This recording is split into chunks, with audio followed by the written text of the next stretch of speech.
Lyca production Subaskaran மற்றும் ரச்சையின் பூபஸ் தயாரிப்பில் உலகநாயகன் நடிப்பில் பிரம்மாண்ட இயக்குனர் சங்கர் இயக்கத்தில் இந்தியன் 2 ஜூலை 12 முதல்.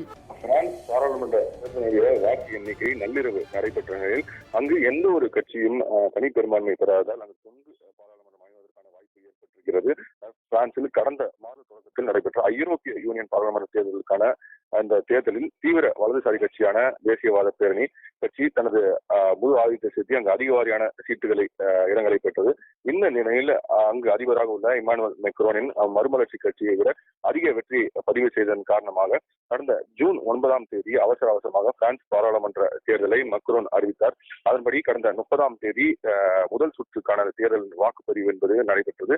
தொடர்ந்து இரண்டாம் சுற்றுக்கான வாக்குப்பதிவு என்பது நேற்று நடைபெற்ற நிலையில் நேற்று நள்ளிரவே இந்த வாக்குப்பதிவு முடிவடைந்த பிறகு இந்த வாக்கு எண்ணிக்கை என்பது நடைபெற்றது. இதில் யாரும் எதிர்பாராத வகையில் இடதுசாரி கட்சியினுடைய கூட்டமைப்பான நியூ பாப்புலர் முன்னணியின் கூட்டமைப்பு முன்னிலை பெற்றுள்ளது.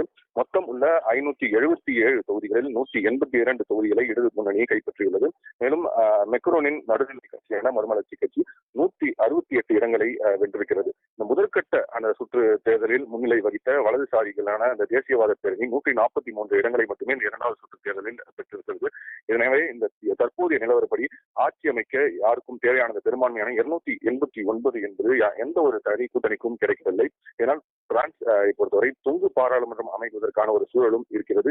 எனவே அடுத்த 2-3 மிகவும் கவனிக்கக்கூடிய ஒரு விஷயம், எந்த கூட்டணி எதிர்ப்புடன் கூட்டணி சென்று அவர்கள் ஆட்சி அமைக்கப் போகிறார்கள் என்பது தீவிரமாக பிரான்ஸ் மக்களால் கவனிக்கப்பட்டு வருகிறது. மேலும் இடது முன்னணியுடன் கூட்டணி வைத்தால் மட்டுமே தற்போதைய அதிபர் மெக்ரோனின் மறுமலர்ச்சி கட்சி மீண்டும் ஆட்சி அமைப்பதற்கான ஒரு சூழலும் ஏற்பட்டிருக்கிறது.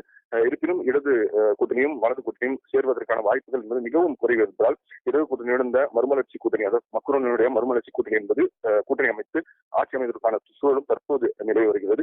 இந்நிலையில் தற்போது இந்த பெரும்பான்மை எழுந்ததன் காரணமாக மறுமலர்ச்சி கூட்டணியோட பிரான்சுடைய பிரதமர் மந்திரியான கேப்ரியல் அட்டல் தனது மந்திரி பதவியை ராஜினாமா செய்து தற்போது அதற்கான கடிதத்தை அதிபர் இமானுவேல் மெக்ரோனிடம் வழங்கியிருக்கிறார்.